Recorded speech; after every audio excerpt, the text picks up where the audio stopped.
The internet has made it easier than ever to start a business. Succeeding on the internet, now that's another story. The big question is, what are those who are succeeding doing differently? This podcast has the answers. Welcome to the Marketing Matrix podcast. I'm your host, Lisanne Murphy, and I am joined today by the incredible and talented, and this woman has just gone after her dreams. I'm so excited to announce her, Miss Maricela Soberanes. Maricela, thank you so much for coming on the Marketing Matrix today. Thank you, Liz, and thanks for having me. This is definitely an amazing way to connect and network. So I'm super excited to be a part of your podcast. Oh, we are so excited to have you. So for those that don't know, so Maricela and I were actually connected through an event that we were both present at today called PodMax, produced by On Our Brands, and we're so excited to have met through that and to be a part of events where it brings people together that we might not have met otherwise. And so I'm really excited to get to know her and have you guys get to know her today. So I want to introduce this incredible entrepreneur and then give her a chance to just blow our minds today with everything she has to share. So Maricela is a first-generation Mexican entrepreneur at heart, and she migrated to the United States after earning a business degree in her native country. She was handicapped by the inability to speak English, but she worked diligently to overcome it. She put herself through school, earned a master's degree in science and a doctorate degree in anesthesia practice. She then joined the Naval Reserve Force and served overseas as an anesthesia provider. I bet you have so many amazing stories. Like, this is so fun. In the background, she self-taught herself the real estate business and built a rental portfolio. She and her husband currently self-manage their mixed portfolio consisting of single-family homes, small multi-living, residential, commercial, and has started to diversify by participating in syndications and joint ventures. After years of mentoring others, she is now on a structured mission to divulge financial literacy as a way to give back and help others to reach their financial independence. So, and we're going to be focusing a ton today on the financial literacy side. So Maricela, it sounds like by your bio, you have lived like 3 or 4 lifetimes. And so we're so excited to learn about your journey today. Again, thank you so much for coming on the show. Thank you, Lindsay. It is funny that you highlight that. I have friends that told me, it sounds like you have like 2 or 3 different lives. And it is one thing that I want to highlight here. So about a couple years ago, I kind of kept my life separate. Like, I have my Navy family, friends, and I have my real estate type of networking, and I have my medical community. So I just kept it separate. It wasn't until I started like linking, like sharing what I do in the different environments, that I realized there's one thing in common. And I'm telling you, everybody likes to be financial independent, and it is so tabooish to speak of money. And so that's when I was like, okay, there is something here that needs some attention for sure. Yeah, well, I'm really excited to focus on that, and I think that it's really cool how you say that the pieces of your life came together, and you realized that there was a common theme throughout all of them. And I think that when you find that common thread, that's really an indicator that you've found your passion, and that you found what your mark is supposed to be on the world. So I'm really curious, though, before we dive into the financial piece specifically, what inspired you to keep making these changes? I mean, because like most people that are working in anesthesia, like they do that their entire lives, and like that's their career, and it just is what it is. Like, what inspired you, one, first of all, to get an advanced education, and then 2, what inspired you to leave it to enter into the entrepreneurial world? Yeah, so I think that entrepreneurial in me, it's been there from the beginning. Like you mentioned, I was born and raised in Mexico and living in the Mexico City with a very low, you know, wealth. You know, it was to say the least, it was hard and difficult for my grown-up siblings and my mom to provide just the essentials. So then that could be seen as a very harsh way of growing up. However, my older siblings and my mother were always highlighting opportunities where you could actually make money out of air, out of nothing. So creativity and listed in the financials and being mindful with your money was definitely a lesson that I learned early in my life. I remember with my sister going to garage sales, and she will purchase distressed toys, and then she'll have nail polish, then we repaint them and give them life, and we make them pretty again, and we turn around and sell them.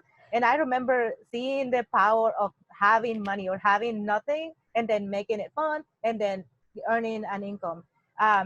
So that to me was like, if you look through the world and everywhere you find yourself, a chance and an opportunity to make some kind of income. And it doesn't have to be about money, but it can be about buying time back. So I am a minimalist way of living. So the less things that I have to keep up with, it frees up my time. And by that definition, I'm already ahead of many people that occupies their time with, like you say, boats or big houses, or I don't know, but everybody, it's what you enjoy, and it's what is important to you that you should treasure. Like nobody should follow my steps or my ways of living just because it works for me. It has to make sense for you, because when you find that passion, when you find what's important to you, it doesn't matter what obstacles you come across, you're gonna make it happen.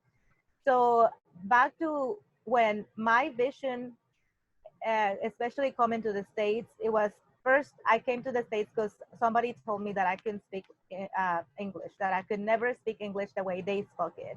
And they were educated in the States. This was when I was already in the uh, office type of work business side. So I came across with one of my bosses, and he went to the university in States, and so he was very fluent. And I remember clearly the day that he called me into the office, and we were gonna be talking about a project that we had going on, and he was finishing up a call, and it was in English, and I just kind of stood there and listened, and I was like, oh my God, this is so powerful. How come I cannot do that? And I mentioned I one of these days I'm going to get myself better in learning and practicing. Do you mind practicing with me? And he's like, oh, I don't think you can do that. So that was just like the fire under my feet to prove that I could do it. So yeah, I came to the States with $100 in my pocket. I didn't know anyone here. I didn't really have a plan B, or I did have a plan B to go back and start doing Duolingo maybe. But I was full of dreams, and my goal and my mission was to, first of all, learn English, and then after that, put myself through school, achieving the highest education on whatever um, specialty that I choose. And that's what I did. But at one point, you keep going and you just keep paddling. I was in survival mode. That's just making it happen. And uh, first generation, you will find this, and other people that kind of find themselves in this position. We are just hungry. We don't know anything but our dreams, and that's what kept me going. I just needed to find myself in a position that I could own my time, and I did everything that I knew, borrowing from the advice from other people that knew how the system works here, earning an education that pays well, and financing my way to achieving that education and being paid back, because as you know, there's so many degrees that you could earn that doesn't give you the income that then you need to pay those student loans, right? So learning from the environment here, I was in a survival mode, and I just kept going. I still practice, but I practice on my own terms, and that again is the freedom that I feel like I reached. And you're right, I took on the real estate investment, which again we are very well established, and now we are switching to more passive ways of income, syndications, and not necessarily answering calls for maintenance, but we still have our portfolio of 35 units, 35 doors that we self-manage. But again, we find ourselves and like, we are here, now what? Now what is the next step? Now we're in a way to give back. And yeah, that's kind of where you find us I these love days. it. That's amazing. Okay, so like one thing that I really pulled from your story is that you said you were hungry for to reach your dreams and to find success. And so with every next thing that you tried, you're constantly asking yourself, what's the next thing? What's the next thing? What's the next level of growth?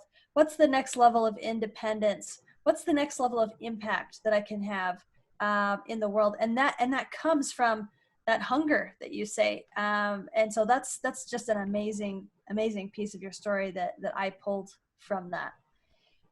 So tell me more about this financial literacy piece.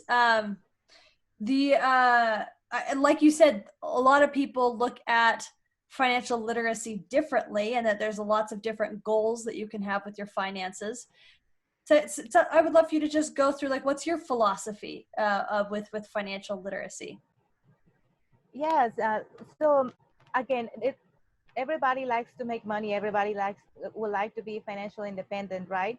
But finding first where you are in the spectrum of financial dependency to financial independence. There is a spectrum that we all go through.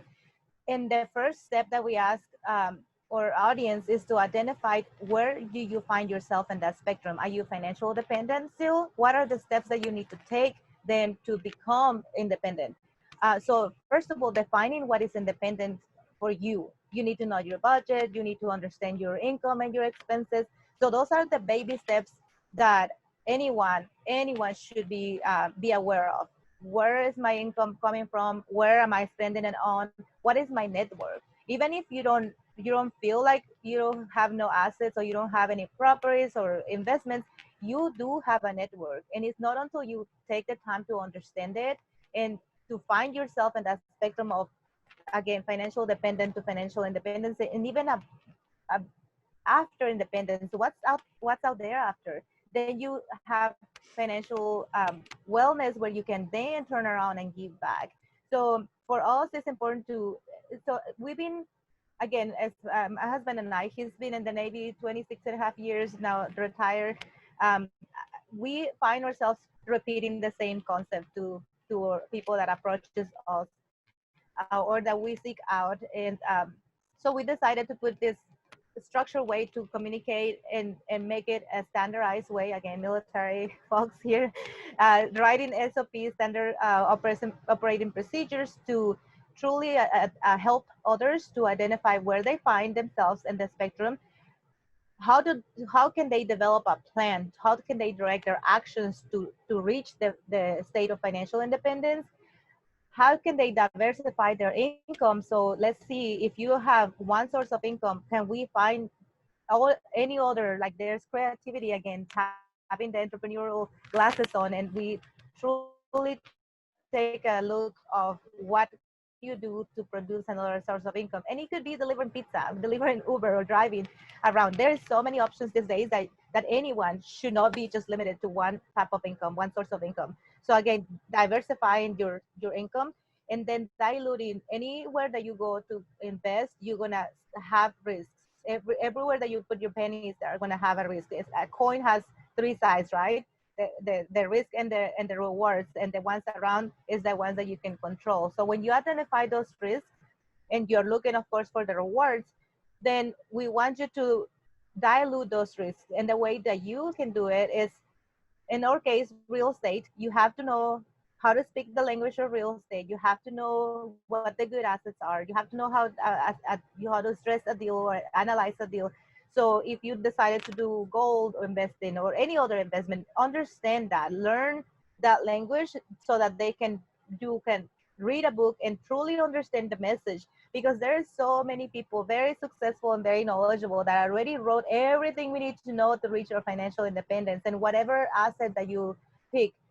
But if you don't speak the language, you're gonna find yourself like I found myself when I came to the States, handicapped. And you cannot digest that knowledge and put it into practice if you don't understand that language. So again, diluting that risk is learning the business, and then discipline yourself. Once that you build a pile, excuse me, of savings, you put it into work, and then discipline yourself so that you can rinse and repeat. And that is all. Well, that's it. Once that you did it once and you did it successfully, even if you didn't make money, you learn so many lessons that you can like streamline to the next step. And then you're just gonna rinse and repeat. That's it. It's that simple. And then the I would say the most advanced is do good. So teach others how you got there. Share your way of living. Your give back. For us, is doing good, is giving back. So that's kind of the spectrum of or structured way of providing that financial education to others and mentoring them. That's cool. So what were some of the experiences that you had in your life that helped you realize this financial literacy and financial freedom framework?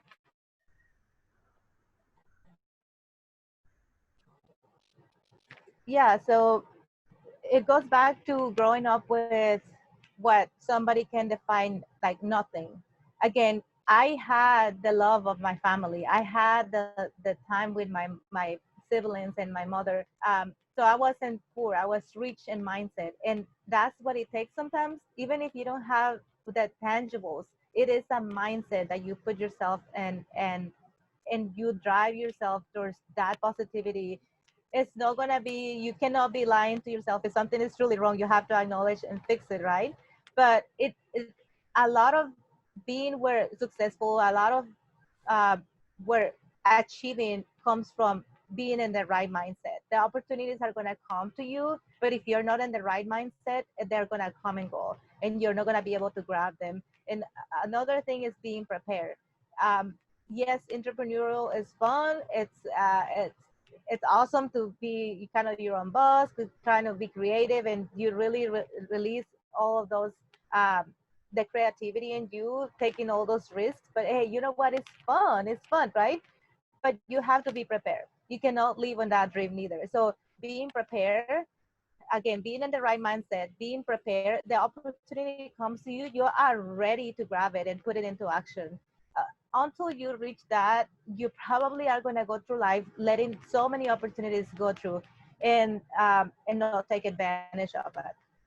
I hope I That's, answer your question. yeah, no, that's so smart. Okay, so I have an idea, and I've never done anything like this on the show before, but I have an idea. So like you went through your whole framework, which is great, but I think it'd be really helpful to like walk through an example. So can we create like a sample person that you would take through the framework, or even me if you want to experiment on me, and let's take either me or this sample person through your financial literacy framework so people can see how it works and have some of those concepts stick for them. Does that sound like fun? Think we should do it? Yes, absolutely. I actually, if you don't mind, I can share this specific example with a subcontractor that I have. We have working on a project right now, and Let's I do was, it. yeah. So, and I just make some numbers, So, and he actually did the calculations and saw it, and he's like, okay, this is transformational. I want to do this. So first, he's working, he's and he's being trained on electrician. He's still in the mentorship portion of it, so he cannot bill us as an electrician, but he's doing the work because he's under somebody else, right? So I said, why don't you start your LLC and start building your business, and so anyway, so I said, let's just suppose that you build your business. Now you can make deductions, right? Because you're gonna be able to claim your expenses. Then you can open a retirement account, and you can put money aside for your investments later on, because right now he doesn't have one. But then also that's going to create an expense to your company. So we run all the numbers, and how that will benefit him, and how the taxation of the total value, and his fictitious um, salary was $50,000. That's something, just rounded numbers. And without the company, without the incorporating as an LLC or as a business, and treating himself as a business, and taking advantage of the retirement accounts and deductions, um, he was able to like have his paying taxes just by doing that exercise. So in him, we did the discovery. That's what he called. Let's do a discovery call. Let's find ourselves. Where are you right now, and where can you go? then the direct the action. So, okay, this is what you need to do. You need to go and apply for an LLC. We need to create you an account, this and that. So we gave him that actions that he needed to take, right? He needed to redirect his actions. And then he thought about, well, he said, well, my brother, he can come and do business with me. He does flooring. I'm like, okay, you just created another source of income because you are going to charge him partial for finding the people, right? You're going to get this percentage, but he also is going to benefit from it because he's going to bring, you're going to bring him business. So you can charge that uh, fee for him, and he can bring other subcontractors. Then you in a way are a bigger company that are bringing your own subcontractors, so that he's diversifying. Because now even if he doesn't have a job as an electrician, he can have other subcontractors bring in money in, right? Now he's going to dilute. We talked about, okay, you need your insurance, you need to make sure that I understand the business, you you bring in people to work out. You're gonna make, these are your risks, right? So you're gonna learn what the other risks are. You're gonna learn how much insurance is, what kind of insurance you need, and so that was diluting his risk. He needed to understand the business, and then he needed to take actions to mitigate those risks. Then I said, then all you need to do is build up on that credit for the account. You wanna like rinse and repeat again the same system that you implemented to get you at the beginning. You're gonna just keep on going. So you find contractors, you find investors, you go to meetings so that you can find people that they need the contractors. You're gonna bring your team and you're gonna put them to work pretty much. And again, you're creating a revenue for you by doing that, right? And then when you're done, and even while you're doing it, do good. You're gonna make sure that you treat your team right. You're gonna pay them in time. You're gonna get them good business, and that was it. That's how you structure it. And then you keep doing that for 5-10 years, and you build your wealth. And then the next step was like, then we can buy you a house, you can renovate, and then that's your first asset, right? Then we can build you a portfolio for a rental portfolio. So that was kind of one of the implementation. But again, it can work with somebody that has a lot of debt, that they're trying to get out of debt, or just simply recovering from bad decisions that they might yeah. I love that example because like you didn't have him even like he didn't even really learn a new skill. Like I mean he needed to learn the skill of managing his team, but like in terms of the hard skill that he was selling and giving value to his customers and his clients, he didn't learn a new skill. But you helped him think about it differently and restructure it in his mind so that he wouldn't just be working for somebody else, but his business would be working for him. I love that so much. That's so cool. Yeah, absolutely. And it is important to know that everybody's situation is different. So yes, there are some um, books that people can read, and that they're kind of encompassing all. But the way we do it is we took with that person's needs and situation, like, and we can make it work. We can redirect you because everybody has some sort of success, and everybody what already is sometimes allowing others to come and give you their perspective, and you don't have to implement that plan, but that just gives you a second set of eyes to say maybe this will work. And I literally we walk through the numbers as far as the income and the advantages that he can create for his family. And yeah, he's definitely taking action, and it's just so accelerating, so like inspiring to just see that now he's all excited talking about the plan with his wife, and he brought his brother into the meeting so that they're incorporating. And it's just, again, this is what brings this makes all of this work that we do behind paid back. And that's how we feel about making the difference, or hopefully that he makes that shift in his mindset of working for himself and creating a network where he can actually teach his kids and keep on carrying that as a legacy. I love that. So what's your goal with this financial literacy framework? Like, are you wanting to put it into a course or do private coaching, or are you not going to sell it and you're just going to do it as your way to give back? Like, what's your big plan with this?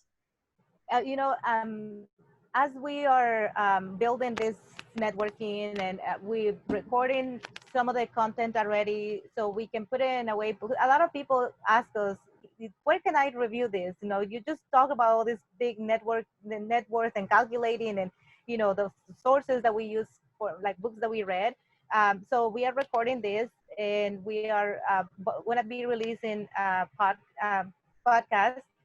soon. Don't have a time yet, but it's going to be called Mind Your Money. And so we are recording the content and hopefully leaving it as available for everybody to listen and share. And the private coaching or life coaching, what you call it, it's going to have to be an not scalable, I would say, just uh, personal basis, because we really want to make sure that we capture what everybody's situation as specific as possible. And so yeah, sharing that information over the podcast and sharing it on the blog, and then doing the one-on-one sessions. Cool. I love it. I love it. And do you have, who on your team is helping you with this? Like, do you work with any family members, or is it a team that you've pulled together of people over the last several years? Like, who's helping you push this dream forward? So yeah, it's my husband and I.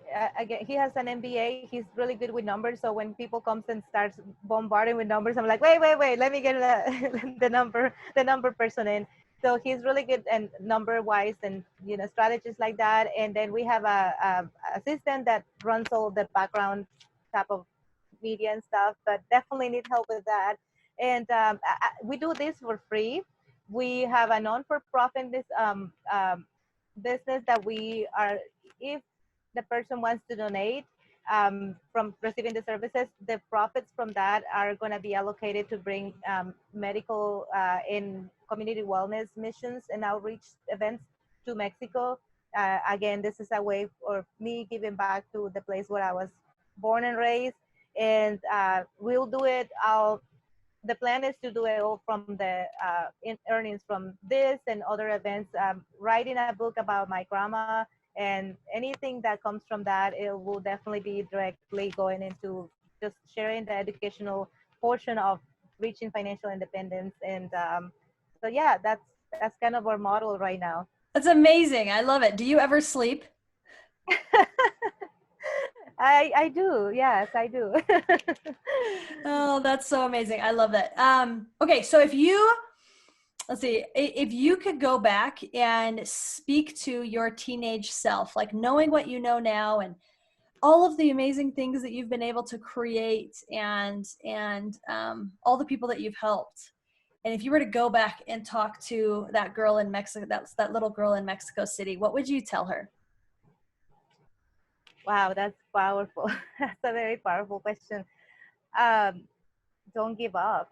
Don't give up. Have resilience, and keep your shoulders back and your chin up, because when there's a dream, there's a desire, there's actions to be taken. There's no time for sleeping.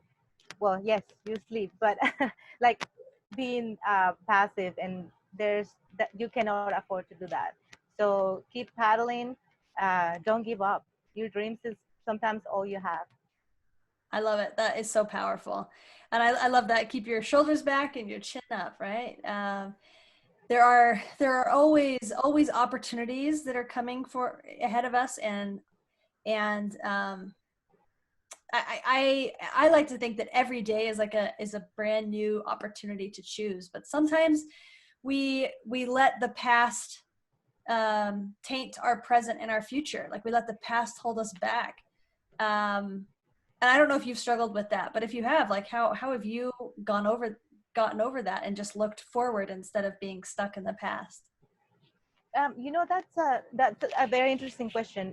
We all have things happen to us. Life happens to all of us, and at one point you might not have the control because you were too young, or because the situation that just kind of mandated that you were not in control. But at a time, you do decide to be in control or not, and so it's up to you. You have to acknowledge. You have to heal if there's something that is pulling you back. You have to acknowledge it and give it time to heal it. But then you have to um, use it, however you want to use it. But I would say use it as a propelling um, motivation. So whether somebody did you wrong, whether some circumstances happen to you, that only hurts you once. That person or that event only hurts you once, but you decide to let it hurt you more than once. And again, it's a mindset that you have to assume. And when you revisit that experience, it's up to you to let it hurt you again, or be as a propelling towards your success and towards the person that now you decide to be. I love that. That is wisdom. That is straight wisdom right there. So good. So good. Okay. And is there anything, so the audience in my podcast are usually online entrepreneurs, and those that are, they're either beginning or even an established business, but are trying to understand marketing tactics in order to grow and scale their business. Do you have what advice do you have when it comes to growing a business, since you have multiple businesses that you've created? What would be your advice to someone who's wanting to grow their business? Well, that's why I listen to your podcast, because I get all the goodies there. But so as far as growing the business, and you have all this networking that it's so powerful as far as like the techniques that you share in your show. And I'm not just like highlighting this, but everybody, if you're listening to this and you're not subscribed, please do, because you come up with so much content in your podcast that is helpful to business like my small business, right? So things that I've done consistently and my end is reaching out, being continuously like, even if it's once a month, put something out there. uh, People likes that connection and reconnection and being vulnerable, which I didn't learn that until later on, as far as like keeping my business divided, right, my life separated, segregated in a way. But when you're willing to share something that makes you so much real to your audience, that helps. Keeping discipline, as far as, again, I cannot just go without highlighting that, knowing your budget, knowing your assets that you have. Again, time is a huge asset. So cash out on that, add value to others in any ways that you can. um, your time can be so valuable to others, so network with others, add value to their mission. And eventually it's like karma that will pay back to your mission. And share your mission, and that mission might change as you evolve and grow in your different business. But share that, because that is a way to hold you accountable in front of the eyes of others. um, so we are part of a mastermind group, and until 6 months ago we were just paddling, trying to make our business go. And and then you forget about what's out there. You have to have that vision of 3 years, 5 years. And that's where all this divulging information, financial information came about, because we then took the time to step back and look at the whole picture. So once in a while, even though you're in a everyday operations in your business, step back and then get the input from other people that are like-minded, and you'll be surprised how that gets you ahead of looking and thinking and really looking at what your mission it is for you as a person, not just your work or your day-to-day business. So step back and see, and integrate others' opinion. Network is that's gold, right? We all know that. So yeah, those are some of the things that I would highly advise to all of our entrepreneurs, I love it. colleagues. That's so good. So good. Okay. So, and since you've listened to my podcast, you know that I love to ask guests this question. But what small marketing strategy or tactic has made the biggest difference in your business? I listen to your show because I want that information. No, the small tactics again is I really wasn't heavy on Facebook, but I have been doing Facebook Live and just chatting with my audience and sharing a little bit about myself. Like, we're renovating, so I'll share about the renovation. If I'm doing a workout challenge, I share that. I think that, to me, it really feels like it's gaining a little traction. Um, so that, just be present and be consistent with your messages. I love that. Be present and consistent. That's something I've been thinking a lot about, because your audience needs to know that you are a real person and that you're going to be there for them and that you're going to be consistent. So those are super powerful tools. All right. So just a couple more questions here. What has been the biggest internal transformation that's occurred for you in your entrepreneurial journey? Transformation definitely has been ones that I achieved. Like I personally felt like fulfilled. I was content, and I was, like I said, I climbed the mountain and I was out there. To me, it was like now I look around and I'm like, okay, how do I share this great feeling? How do I leave that behind? Because we all gonna die.